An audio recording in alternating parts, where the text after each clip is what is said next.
কেন করব না? অবশ্যই করব। দেখি যদি ব্যাটে বলে মিলে যায়। ওকে। সাকিব ভাইয়ের মতো আমার অনেক দর্শক আছে। হ্যাঁ, ইটস ভেরি গুড। যখন আমাদের এই দুই দুই আর্টিস্টের দর্শক এক হয়ে যাবে তখন তো ব্লাস্ট হবে। সো আমি ওইটাই চিন্তা করি আর আমি খুব পজিটিভ ভাবে নেই ব্যাপারটা। আচ্ছা, আমি আজকে শপ ঘুরে দেখব। যদি আমার শপের দেখে যদি মনে হয় I should get married soon, then I will take my decision. আসলে বিয়েটা পুরোপুরি আল্লাহর হাতে।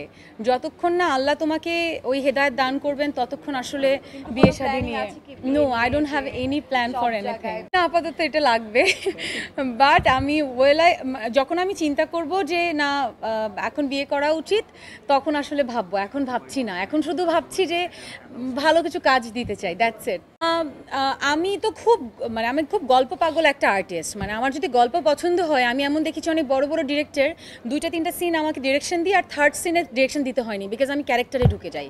সো আমার কাছে গল্প খুব ইম্পর্টেন্ট। বাট আমার আরেকটা জিনিস মনে হয় যে আমার সাথে কমার্শিয়াল ফিল্ম খুব ভালো যায়, যেটা হচ্ছে আমার দর্শকরা আমাকে বলেছে যে কমার্শিয়াল ফিল্ম আমার একটা করা উচিতই। সো আমি ফার্স্টে প্রেফার করি কমার্শিয়াল ফিল্ম, দেন হয়তো অন্য কিছু চিন্তা করব। আসলে কোনো প্রোগ্রামের মধ্যে এসে না অন্য কাজ নিয়ে কথা বলতে আমারই ভালো লাগে না। বাট আমি জানি আমার দর্শক আপনারা আমাকে এত ভালোবাসেন বা কাজের আপডেট জানতে চান। সো ওই জায়গা থেকে আমার না বললেই না, বলতেই হবে। সো যেটা করছি যে আলহামদুলিল্লাহ ওয়েব ফিল্ম একটা করেছি, দুটো করেছি, অনেক ভালো রেসপন্স পেয়েছি। সো সামনের কাজের আপডেট বলতে পারি যে ওয়েব সিরিজ, ওয়েব ফিল্মে দেখা যাবে আবার। I am planning for a web film. And নাটকে তো আমি আছি, আমি নাটকের মানুষ। তো নাটকে আমাকে দেখা যাবেই। এই তো। বড় পর্দা আসলে আমি যদি এমন হয় যে কখনো বড় পর্দা করতে চাই না, বাট কথার কথা সাপোজ আমি করতে চাই না, বাট আমার মনে হয় আপনাদের চাওয়ার জন্য আমার করা উচিত। অ্যান্ড ওই জায়গা থেকে আই এম প্ল্যানিং। অ্যান্ড আমি খুব ভালো গল্প আসলে আমি খুব প্রেফার করি। ভালো গল্প, ভালো প্রোডাকশন হাউস, ভালো director, it's very important for a big production, right? So একটা ভালো টিমকে দ্বারা কিন্তু একটা ভালো কাজ হয়, একজনকে দিয়ে একটা ভালো কাজ হয় না। সো আমি ওইটারই ওয়েট করছি এবং আমার মনে হয় খুব শীঘ্রই, এর আগের ইন্টারভিউতেও বলেছি যে খুব শীঘ্রই হয়তো আমি আপনাদেরকে একটা গুড নিউজ। কোনো ভয় নেই। না না না, একদমই না, একদমই না। আই থিঙ্ক আমি আসলে অন্যান্য আর্টিস্টের কথা জানি না। If I talk about myself, I am not scared about anything. You know, আমি গো উইথ দ্য ফ্লো খুব পছন্দ করি। আজকে আমার একটা কাজ পছন্দ হয়েছে, আমি করছি। কালকে আমার আরেকটা কাজ পছন্দ হবে, গল্প পছন্দ হবে, আমি করব। আই উইল নট থিঙ্ক যে আসলে কাজটা ভালো লাগলো কি লাগলো না, ফ্লপ হবে না হিট হবে। কারণ আমি মনে করি যে প্রত্যেকটা মানুষের অনেকগুলো কাজ থাকবে, এর মধ্যে যে 100%ই ভালো হতে হবে এমন কিন্তু কোনো কথা নেই।